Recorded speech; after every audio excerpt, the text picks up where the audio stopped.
नमस्कार दोस्तों, हमारे चैनल आरोग्य आयुर्वेद में आपका स्वागत है। दोस्तों, आज हम आपको एक ऐसे चूर्ण के बारे में बताने वाले हैं जो आपकी भूख बढ़ाने के लिए बेहद उत्तम एक चूर्ण है। कुछ लोग खाने का प्रयास तो करते हैं पर उनकी इच्छा नहीं होती है और वो ये शिकायत करते हैं कि उनको भूख नहीं लग रही है। और जो छोटे छोटे बच्चे होते हैं उनके माँ बाप अक्सर इस बात से परेशान रहते हैं कि उनके बच्चे कुछ खाते ही नहीं है, उनके बच्चों को भूख नहीं लगती है और वो इसके लिए बाजार से तरह तरह के टॉनिक लेके आते हैं, बच्चों को पिलाते हैं, लेकिन फिर भी परिणाम कोई खास नहीं मिलते हैं और माँ बाप बड़े चिंतित रहते हैं। तो ये जो हम आपको चूर्ण बताने वाले हैं, इसको बनाना बेहद आसान है। इसे आप घर पर बना सकते हैं, इसका कोई साइड इफेक्ट नहीं है और इसके जो परिणाम है वो बेहद शानदार हैं।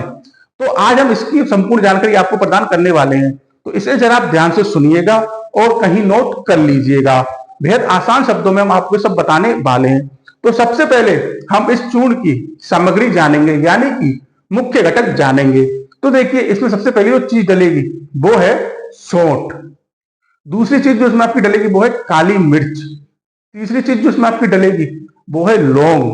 चौथी चीज जो इसमें आपकी डलेगी वो है पीपल और पांचवी चीज जो इसमें आपकी डलेगी वो है बड़ी इलायची। अब देखिए, ये पांचों चीजें इसमें एक एक तोला डलेंगी। इसके बाद छठी चीज जो इसमें आपको लेनी है वो है गेरिक, यानी कि गेरू। ये आपको 3 तोला लेना है। इसके बाद सातवीं चीज जो इसमें आपकी डलेगी वो है नौसादर। ये आपको 4 तोला लेना है। इसके बाद आठवीं चीज जो इसमें आपकी डलेगी वो है नींबू का सत्व, जो आपको 1 तोला लेना है।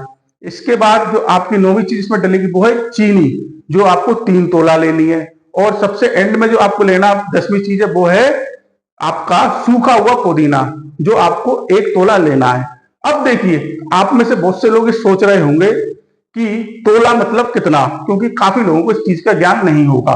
तो देखिए, 1 तोला बराबर 11.66 यानी कि 11.7 ग्राम के बराबर होता है और आम बोलचाल की भाषा में हम अक्सर 10 ग्राम मानते हैं। तो आप इस हिसाब से आप अपनी कैलकुलेशन कर लीजिएगा और सामग्री ले लीजिएगा।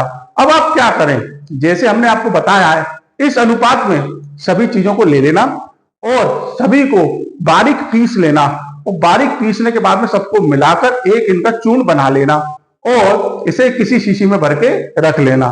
अब देखिए, आपने चूर्ण बना लिया है।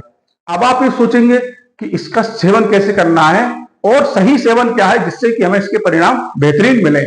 तो देखिए, इसका जो सेवन, जो मात्रा और सेवन विधि है वो इस प्रकार से है। 2 से 4 मासे भोजन के बाद या तो जल के साथ या फिर सीधा मुंह में डालकर भी आप इसे खा सकते हैं। अब देखिए, एक मासा बराबर होता है 0.972 ग्राम, यानी कि लगभग 1 ग्राम। तो आप 2 से 4 ग्राम की मात्रा मान लीजिए। ये आप दोनों टाइम भोजन के बाद ग्रहण करिए, तो देखिए आपको काफी अच्छे परिणाम मिलेंगे। अच्छा, इस चूर्ण की सबसे खास बात क्या होती है?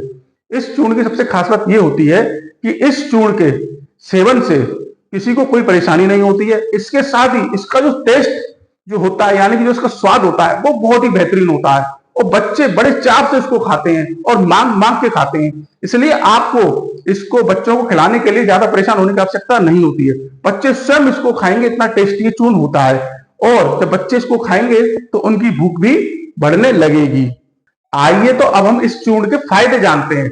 तो देखिए, इस चूर्ण का केवल यही फायदा नहीं है कि भूख बढ़ाता, इसके अन्य भी फायदे हैं। तो जरा उन फायदों पर गौर फरमाइए और उन्हें जरा ध्यान से सुनिए। तो इसका सबसे पहला जो फायदा वो तो यही है कि भूख को बढ़ाता है। दूसरा फायदा यह है कि जो पेट दर्द की शिकायत होती है उसको दूर करता है। तीसरा जो इसका फायदा है वो ये है कि जी मचलाने में फायदेमंद होता है। चौथा इसका जो फायदा है वो ये है कि अम्ल पित्त यानी कि एसिडिटी की परेशानी में फायदेमंद होता है।